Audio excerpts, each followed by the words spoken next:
Hello JPSC aspirant, तो कैसे हैं आप लोग?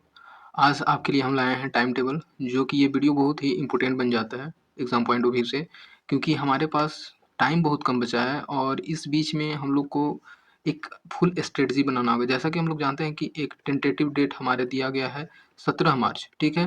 तो 17 मार्च दिया गया है, इसको अकॉर्डिंग हम लोग को प्लान बनाना बहुत ही ज़रूरी है।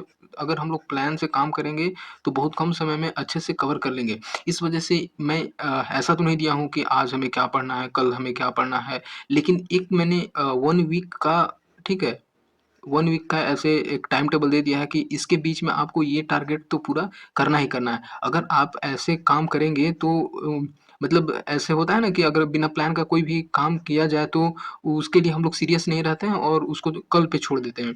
तो इससे बचने के लिए ताकि हम अपने एग्ज़ाम के लिए बाउंड रहें, उस बीच में हम लोग को हमेशा ध्यान रहे कि हमें क्या करना है, क्या नहीं करना है और अपने गोल पे फ़ोकस रखें, तो हमें एक टाइम टेबल बनाना बहुत ही ज़रूरी है।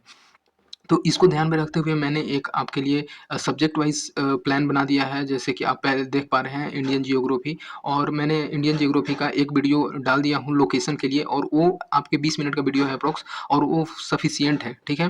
फिर हम हिस्ट्री देखेंगे, Jharkhand specific, current affair, miscellaneous, मतलब ये जो आप देख पा रहे होंगे एकदम टू द पॉइंट सिलेबस के अकॉर्डिंग बनाया गया है, ठीक है? और सिलेबस के अकॉर्डिंग हम लोग पढ़ेंगे तो हम लोग अपने गोल तक पहुँचने में सक्षम हो जाएँगे। फिर हम लोग देखेंगे इकोनॉमिक्स, ठीक है? इकोनॉमिक्स एंड सस्टेनेबल डेवलपमेंट, तो जो भी है सारा का सारा एग्जाम पॉइंट ऑफ व्यू से। देखिए कुछ बच्चे होंगे जो इसके जेपीएससी के लिए बहुत पहले से प्रिपरेशन करते आ रहे होंगे। हो सकता है कोई जो पिछले जेपीएससी हुआ था उसमें किसी ने प्री क्लियर किया हो या फिर मेंस तक पहुंचा हो लेकिन फाइनल में नहीं पहुंच गया, तो उन लोग से भी फाइट करना है। और साथ ही साथ अगर आप न्यू एस्पिरेंट हैं, इसमें नए आप आए हैं, तो आपके लिए एक चैलेंज तो बनता ही है। तो इस कारण से लेकिन हम लोग को ये चैलेंज से डरना नहीं है कि हाँ, अब मेरा क्या क्या होगा, कैसे होगा, क्योंकि अब हम तो नहीं पढ़े हैं। तो वो हमारे माइंड में बिल्कुल नहीं आना चाहिए। अगर और ये भी होता है कि अगर हम प्लान से करेंगे ना, तो बहुत ही मतलब बोला जाता है कि किसी भी चीज़ को हम लोग अच्छे से कर पाएँगे और उस गोल तक पहुँच जाएँगे। तो ठीक है, पहले हम लोग देख लेते हैं कि मेरा स्ट्रेटजी कैसा रहेगा, और ये जो मैं स्ट्रेटजी बनाया हूँ, आप कैसे इसको फ़ॉलो करेंगे।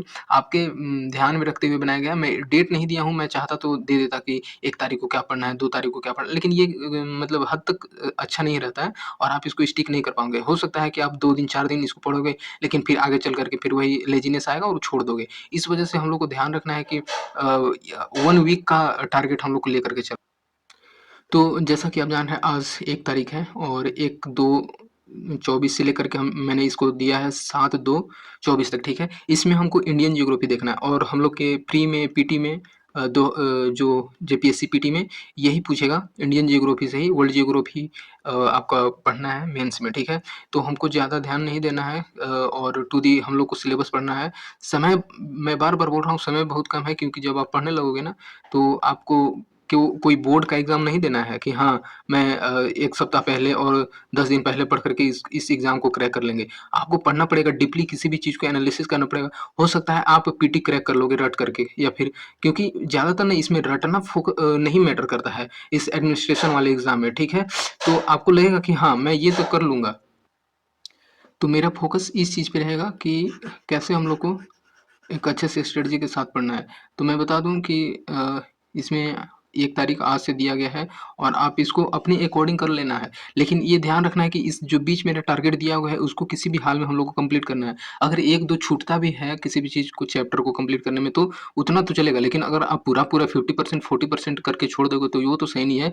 ये मतलब सीरियसनेस का शो नहीं करता है, क्योंकि हम लोग को खुद से सीरियस होना है कि उतने समझदार हो चुके हैं, जब इस चीज़ का यहाँ पे तैयारी करना है तो कोई पेरेंट्स फ़ोर्स नहीं करेंगे, ना कोई आपको फ़ोर्स करने वाला है। तो 1-2 2024 से इसके बीच में हम लोग को इंडियन जियोग्राफी कंप्लीट कर लेना है। मतलब आपको एप्रोक्स रिवीजन तक थोड़ा-थोड़ा करके पहुँच जाना है और ज़्यादा है भी नहीं, आप इसको कर पाओगे। और देखिए 8-2 को मैंने एक टेस्ट रखा है और टेस्ट में है कि पीवाईक्यू देखना है। पीवाईक्यू मैं बार-बार इसलिए बोल रहा हूँ क्योंकि इससे अच्छा कोई सोर्स हो ही नहीं सकता है, ये कॉम्पिटिटिव एग्ज़ाम के लिए, किसी भी कॉम्पिटिटिव एग्ज़ाम के लिए। अगर आपको ट्रेंड और पैटर्न समझना है किसी भी एग्ज़ाम का, तो आपको पीवाईक्यू एकदम मस्ट है, ठीक है? और पीवाईक्यू प्रीवियस ईयर क्वेश्चन जो पूछा गया है पहले, तो हम लोग का अभी 2021 में हुआ था, तो मैंने ऐसे हाफ डिस्कस कर लिया था वीडियो के रिकॉर्डिंग में कुछ प्रॉब्लम के कारण मैं उसको सही से नहीं कवर किया था, तो उसको भी मैं आने वाला वीडियो में कवर कर लूँगा। तो मैं 21 फिर 2016 का उसको देखेंगे प्रीवियस ईयर क्वेश्चन को, ठीक है? उसके बाद इस बीच में हम लोग का इंडियन ज्योग्राफी कंप्लीट हो जाएगा, फिर हम लोग देखेंगे पॉलिटी एंड गवर्नेंस, और इसी बीच में हम लोग को पॉलिटी एंड गवर्नेंस करना है। मैं आपको बता दूं कि हम लोग को वन डे मतलब एक दिन में हम लोग को 2 सब्जेक्ट लेकर के चलना है, ठीक है? और अगर आप 2 सब्जेक्ट लेकर के चलोगे तो बोर भी फ़ील नहीं करोगे, ठीक है? बोर महसूस नहीं करोगे और अच्छे से आप उसको मतलब फ़ोकस से पढ़ पाओगे। क्योंकि होता है ना कि एक ही चीज़ हम लोग 24 घंटा पढ़ रहे हैं, 24 घंटा तो कोई पढ़ता नहीं है। मतलब पूरे एक दिन में एक ही सब्जेक्ट को पढ़ रहे हैं तो अच्छा नहीं लगता है, एक बोर फीलिंग आने लगता है। इस वजह से हम लोग को 2 सब्जेक्ट लेकर के चलना है 1 सप्ताह में, ठीक है? इंडियन ज्योग्राफी कर लेंगे, पॉलिटी एंड गवर्नेंस को हम लोग करेंगे फिर इसी बीच में। तो आपके अकॉर्डिंग कर लेना है, अगर आपको नहीं समझ में आएगा तो मैं इसको भी डिवाइड कर दूँगा कि पहले क्या करना है। तो हम लोग देखिए इस 1 सप्ताह के बीच में मैंने ये टारगेट किया है कि पॉलिटी एंड गवर्नेंस है कि उसका इतिहास, हिस्टोरिकल बैकग्राउंड आप पढ़ोगे पॉलिटी में, तो उसमें क्या है, फिर संविधान बनने में क्या लगा, कैसे लगा, कितना समय लगा, ठीक है? तो संविधान में क्या-क्या दिया है कि किसी दूसरे देश से कंपेयर करना होगा, ऑस्ट्रेलिया से, अमेरिका से, कौन से देश से क्या लिया गया, प्रिएम्बल, प्रस्तावना हम लोग को पढ़ना है। प्रिएम्बल क्या है, उसमें कब ऐड किया गया, कौन-कौन सा संशोधन हुआ, 42nd अमेंडमेंट 40 ठीक है? तो फिर उसके बाद हम लोग पढ़ेंगे फंडामेंटल राइट पढ़ेंगे, फिर फंडामेंटल ड्यूटीज़ पढ़ेंगे, सिटीज़नशिप पढ़ेंगे, तो हम लोग को 1 सप्ताह में इतना कवर कर लेना। आपको तो लगेगा कि अरे! इतना तो बहुत ज़्यादा है, लेकिन ये छोटे-छोटे चैप्टर हैं, इस वजह से मैंने इतना इंक्लूड कर दिया है। एक ही सप्ताह में हम लोग को इतना देखना है। तो ज़्यादा बड़ा चैप्टर नहीं होने के कारण मैं इतना इसको कवर किया हूँ, एक ही बार में, और पॉसिबल है मतलब बाकी आगे पढ़ोगे ना, उसमें है कि आपका पढ़ना पढ़ना पड़ेगा पार्लियामेंट चैप्टर पढ़ना पड़ेगा, तो पार्लियामेंट चैप्टर ये थोड़ा-सा बड़ा चैप्टर हो जाता है, ठीक है? और फिर आपको पढ़ना पड़ेगा कैबिनेट वाले प्रेसिडेंट, प्राइम मिनिस्टर, ये सारे चीज़ को देखना होगा, तो ये थोड़ा-सा फिर जुडिशरी को देखना होगा, विधायिका जो होती है, तो ऐसे हम लोग को सारा चीज़ बार-बार कवर करना होगा, तो ये थोड़े से बड़े चैप्टर हो जाते हैं, तो इसलिए मैं इसको अभी शुरू में नहीं रखा हूँ। क्योंकि शुरू में हम लोग को थोड़ा-सा इंटरेस्ट बनाना है, जब इंटरेस्ट अच्छे से बन जाए, हो सकता है कि कोई बहुत पहले से, मैं बार-बार बोल रहा हूँ कि कोई बहुत पहले से प्रिपरेशन कर रहे हो और किसी ने शुरुआत किया है, तो शुरुआत जो किया उसी को तो साथ में लेकर के चलना है, ठीक है? तो ये हो गया, फिर हिस्ट्री हम लोग देखेंगे। हिस्ट्री देखिए ये इसके बीच में हम लोग को 7 तारीख तक ये कवर कर लेना है। इंडियन ज्योग्राफी कंप्लीट कर लेना है, पॉलिटी एंड गवर्नेंस कंप्लीट कर लेना है। नेक्स्ट हम लोग को कंप्लीट करना है हिस्ट्री। हिस्ट्री हम लोग स्टार्ट करेंगे 8-2 से, 7 हो गया, 8 को हम लोग टेस्ट देंगे हल्का-फुल्का प्रीवियस ईयर का, लेकिन फिर उसी दिन 8-2 से 2024 मतलब ये 15 तक हम लोग को, ये भी 7 दिन में हम लोग को कंप्लीट करना है। 7 दिन में हम लोग को क्या-क्या देखना है, तो पहले हम लोग को 2 देख लेना है। हिस्ट्री में जो 3 पार्ट होते हैं, तो पहले मॉडर्न हिस्ट्री देखना है, एंशिएंट हिस्ट्री देखना है। सबसे बड़ी बात ये है कि मैंने इसको प्रायोरिटाइज़ नहीं किया कि हम लोग को कौन-सा पहले पढ़ना है, क्योंकि देखो तीनों से 5-5 क्वेश्चन पूछा जाएगा पीटी में, ठीक है? तो इस वजह से, क्योंकि तीनों तो बराबर वेटेज का है, तीनों का बराबर वो है, तो इस वजह से मैं इसको नहीं अलग-अलग किया हूँ। तो हम लोग मॉडर्न हिस्ट्री पढ़ेंगे कि थोड़ा-सा इंटरेस्ट इसमें बनता है। फिर उसके बाद एंशिएंट हिस्ट्री पढ़ेंगे, तो इसको ये बड़ा-बड़ा, क्योंकि हिस्ट्री बहुत बड़ा चैप्टर है, ठीक है? और हिस्ट्री खुद में एक बड़ा चीज़ है और हम लोग को अच्छे से उसको याद भी करना रहता है, पढ़ना भी पड़ता है, तो इसके लिए मैं बस 2 ही लिया हूँ। फिर उसके बाद देखो 16 से 19 तक, ठीक है? ये मेडिएवल हिस्ट्री का 3 दिन मैं इसको 3 से 4 दिन में आपको कंप्लीट करना है। थोड़ा-सा कंफर्टेबल होकर के 1-2 दिन अगर गैप भी होता है कुछ आगे-पीछे, तो उतना स्ट्रेस नहीं लेना है, ठीक है? चलता है इतना। बाकी फिर हम देख लेते हैं इसको आगे झारखंड स्पेसिफिक, ठीक है? तो देखो एक चीज़ मैं बताऊँ कि यहाँ पे कुछ जो बच्चे होंगे ऑलरेडी पढ़ रहे होंगे, कुछ एस्पिरेंट, और कुछ होंगे, देखो अभी जो इसके लिए बेनिफिट होगा, जो जेएसएससी सीजीएल अभी दिए होंगे, मतलब देने वाले थे, लेकिन किसी कारणवश, मतलब एक तरह से बोला जाए कि झारखंड वासियों के लिए एक बहुत ही सेटबैक है कि मतलब ऐसा बार-बार होता है, 8 साल से टलता है एग्ज़ाम, पता नहीं गवर्नमेंट क्या करती है, कैसे किया जाता है, इन लोग को क्या करना, मतलब, और यहाँ पे जो हाई पोस्ट पे बैठे ऑफिसर्स भी हैं, उनको पता नहीं वो क्या चाहते हैं। कि बोला जाता है ना कि अगर आपकी नियति सही रही ना, तो किसी भी चीज़ को करना पॉसिबल है। और भाई तुम सिस्टम में हो, तुम खुद से सोचो ना, अभी हम लोग यहाँ पे है ना, तो अगर हम लोग उस इस सिस्टम में इंटर कर जाते हैं, तो मतलब नहीं लगता कि हाँ यार हम ऐसा करेंगे, ऐसा करना चाहिए, जो हम लोग को इतना परेशान करता है, सिस्टम को सुधारना चाहिए। तो इन लोग जा करके यहाँ पे हाई पोस्ट पे बैठे ऑफिसर्स लोग को समझना चाहिए इस चीज़ को कि भाई तुम भी एक दिन स्टूडेंट रहे थे, ठीक है? और इसके कंपटीशन एग्जाम के लिए इतना परेशान हुए थे, तो उस चीज़ को सुधारने के लिए तो आए हो। फिर वही वही हाल रहा तो क्या ही मतलब रह गया फिर इस सिस्टम आने का। तो खैर छोड़िए वो अलग बात है। झारखंड स्पेसिफिक में हम लोग देखेंगे झारखंड का इंट्रोडक्शन, और मैं बता रहा था कि जेएसएससी सीजीएल वाले के लिए एकदम ये तो रामबाण सिद्ध हो जाएगा, क्योंकि ऑलरेडी पढ़े हैं, फिर तुरंत आ गया है ये चीज़, जेपीएससी आ गया है, तो इसके लिए तो हम लोग को थोड़ा-सा कम एफर्ट करना है। बाकी हम लोग को इधर जितना है इंडिया लेवल पे उसको थोड़ा-सा अच्छे से फोकस करना हो तो हद तक कवर हो जाएगा, ठीक है? हद तक कवर हो जाएगा, तो इसको हम लोग को ध्यान रखना है। नेक्स्ट है हिस्ट्री देखना है, पॉलिटी देखना है। ये कब तक देखना है? मैं इसको डेट नहीं दिया हूँ कि इसके बीच 8/2/2024 से लेकर के एग्ज़ाम जब तक ना हो जाए, और इस बीच में आप खुद से समझ सकते हो और टेस्ट भी देते रहो, ठीक है? केवल देखो मैं एक चीज़ देखा हूँ झारखंड के ख़ास करके जो पढ़ रहे हैं सब, इसमें एक चीज़ है कि जितने भी टीचर हैं यूट्यूब पे मैंने देखा कि पढ़ाते तो हैं, और इसमें सबसे ज़्यादा है कि एमसीक्यू करवाते रहते हैं। हाँ, ये चैनल पे एमसीक्यू चल रहा है, उस पे एमसीक्यू चल रहा है। भई उतना नहीं होता है। हर चीज़ में केवल एमसीक्यू ही करते रह जाओगे ना, तो एग्ज़ाम में जाने के बाद जब आपका वहाँ पे चेंज करेगा ना पैटर्न, तो सब समझ में आ जाएगा। इस वजह से हम लोग को खुद से पढ़ाना तो पड़ेगा, मतलब डीप स्टडी करना पड़ेगा। डीप स्टडी कहने का मतलब कि आपको बुक पढ़ना पड़ेगा, और बुक पढ़ोगे, उसका एनालिसिस पढ़ोगे, तब जा कर के एक ओवरऑल आपको बेसिक बोला जाता है ना कि अगर आपका बेसिक सही है, तो बेसिक सही है तो किसी भी चीज़ को अच्छे से समझा जा सकता है और कम समय में उसको अच्छे से किया जा सकता है, और आप एग्ज़ाम में भी कंफर्टेबल रहोगे, ठीक है?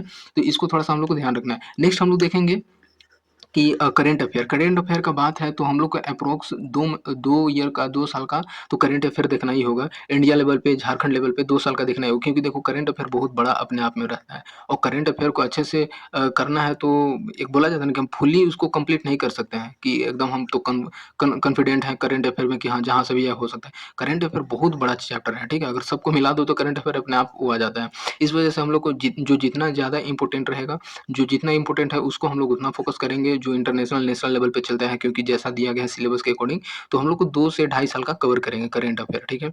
और ये कवर किया जा सकता है अगर टारगेट अच्छा से रहे तो। मिसलेनियस में हम लोग कब तक देखेंगे? जब तक एग्ज़ाम ना हो जाता है, और यहाँ तक मिसलेनियस को कवर करते रहेंगे। और मैं एक चीज़ नहीं कवर किया हूँ साइंस एंड टेक का, ठीक है? तो साइंस एंड टेक का भी उसके लिए मैं बना दूँगा, मैं भूल गया था यहाँ पे, ठीक है? बेसिकली अब देखो इकोनॉमिक्स का जैसे सॉरी हिस्ट्री यहाँ पे मेरा ख़त्म होता है 19 तक, तो उसके बाद आप 20 को टेस्ट दे सकते हो, और साथ ही साथ हम लोग को 2 सब्जेक्ट लेकर के चलना था ना, तो ये मेडिएवल का यहाँ से ले लेंगे और इकोनॉमिक्स का ले लेंगे। इकोनॉमिक्स में हम लोग 16 से 20 तक पहला स्लॉट देखो, इकोनॉमिक्स भी जो है, इकोनॉमिक्स भी बहुत बड़ा चैप्टर बन जाता है अपने आप में, बहुत बड़ा सब्जेक्ट है, ठीक है? तो इसको भी हम लोग को अच्छे से करना होगा। देखो इकोनॉमिक्स में इसलिए बड़ा बन जाता है क्योंकि इसमें एग्रीकल्चर, कृषि भी इंक्लूड हो जाता है। कृषि इंक्लूड होता है, फिर आपका बजट हो जाता है, बजट को देखना है, ठीक है? इकोनॉमिक सर्वे को देखना है, तो ये इस कारण से ये अपने आप में बड़ा हो जाता है, और इसमें भी हम लोग को देखना है इंडिया लेवल पे, ठीक है? इंडिया लेवल पे हम लोग का झारखंड में क्या चल रहा है उसके बजट पे देखना है, तो इस वजह से सब्जेक्ट बहुत बड़ा बन जाता है।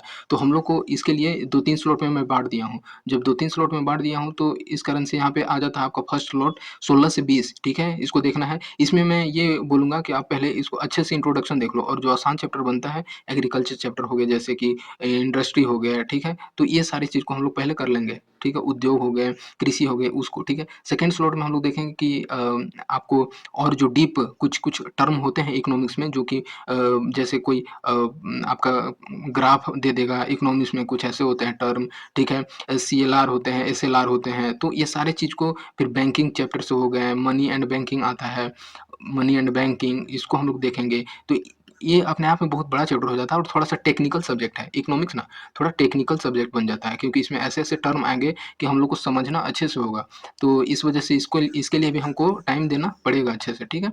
फिर इसके बाद जब हम लोग इतना कर लेंगे, तो क्योंकि समय तो हम लोग के पास लिमिटेड है, तो बीच-बीच में हम लोग को टेस्ट भी देते रहना होगा। तो टेस्ट इसके बाद हम लोग दे देंगे, ठीक है? 22-23 को इसके बीच में कंफर्टेबल अपने अकॉर्डिंग टेस्ट दे देंगे प्रीवियस ईयर को, और भी अगर कहीं से हम लोग को टेस्ट का जुगाड़ होता है तो उसको हम लोग कर लेंगे।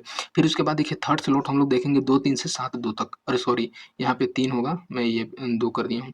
तो 2-3 से 7-2 तक, 2-3 से 7-3 सॉरी, ये हम लोग को कवर करना है तीसरा स्लॉट को, और उसके बाद फिर देखेंगे हम लोग को कितना बच जाता है। अगर बच जाता है तो उसके बाद फिर आगे हम लोग उसके अकॉर्डिंग करेंगे, ठीक है? और फिर उसके बाद टेस्ट देंगे। तो ये चीज़ मेरा ओवरऑल स्ट्रेटजी रहा पीटी के लिए, और ये पीटी में आप देख पा रहे होंगे कि ये मेरा सारा पेपर 1 एंड पेपर 2 मतलब जीएस 1 और जीएस 2 को इंक्लूड किया है, और इस वजह से मुझे नहीं लगता कि आपको एक मतलब एक ब्रॉड आइडिया मिल गया होगा कि हमको कैसे पढ़ना है, ठीक है?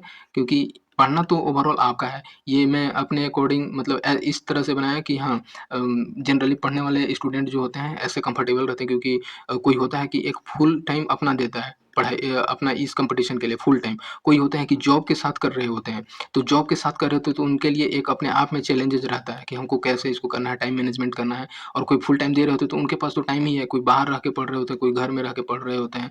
तो इसके अकॉर्डिंग आपको देख लेना है कि मैं किस चीज़ में कंफर्टेबल हूँ। तो मैं ये ब्रॉड आइडिया दे दिया हूँ कि हाँ, आपको कैसे टाइम टेबल बनाना है और कैसे पढ़ना है। तो होप कि आपको ये अच्छा लगा होगा वीडियो और अगर आप ऐसे ही सपोर्ट करेंगे क्योंकि अ, ठीक है, मुझे तो नहीं लग रहा है ज़्यादा सपोर्ट अभी मिल पा रहा है। अगर ऐसा ही सपोर्ट रहा, अच्छे से रहा सपोर्ट, तो मैं और भी इसके लिए अच्छा वीडियो तो लाऊँगा ही और आपका स्ट्रेटजी और अच्छे से ये प्लान बनाते रहूँगा, बताते रहूँगा ताकि आपका और उस जो 17 तारीख 17/3 है ना? तो 17/3 जो दिया गया डेट है टेंटेटिव डेट उसके अकॉर्डिंग देखो हम लोग को ये नहीं बस सोचना है कि हाँ, टेंटेटिव डेट दिया है तो हो सकता है कि बढ़ाएगा। ले ये हम लोग को मान करके चलना है। मान लो अगर 17 को नहीं बढ़ाया तो क्या कर लोगे? अगर हमारा प्रिपरेशन सही नहीं रहा तो इसके बीच में तो फिर कुछ कर नहीं सकते ना। तो ये हम लोग को अपना फाइनल डेट लेकर के चलना है कि 17/3 को हम लोग को देना ही है, ठीक है? और इसके अकॉर्डिंग हम लोग को पहले ही पूरा हो जाना चाहिए सारा चीज़। तो इसलिए चलिए ठीक है, होप कि आपका ये सारा चीज़ क्लियर हुआ होगा कि कैसे प्लान बनाना है। आप इसके अकॉर्डिंग अपना खुद का प्लान बना सकते हैं, ठीक है? अपना प्लान क्रिएट कर सकते हैं और उसके अकॉर्डिंग आप प्रिपरेशन स्टार्ट कर सकते हैं। तो चलिए ठीक है, थैंक यू वेरी मच और इस वीडियो को अ, शेयर कर सकते हैं, लाइक कर सकते हैं, कमेंट कर सकते हैं, कुछ भी अगर आपको ऐसा लगता है तो। तो मिलते हैं नेक्स्ट वीडियो में।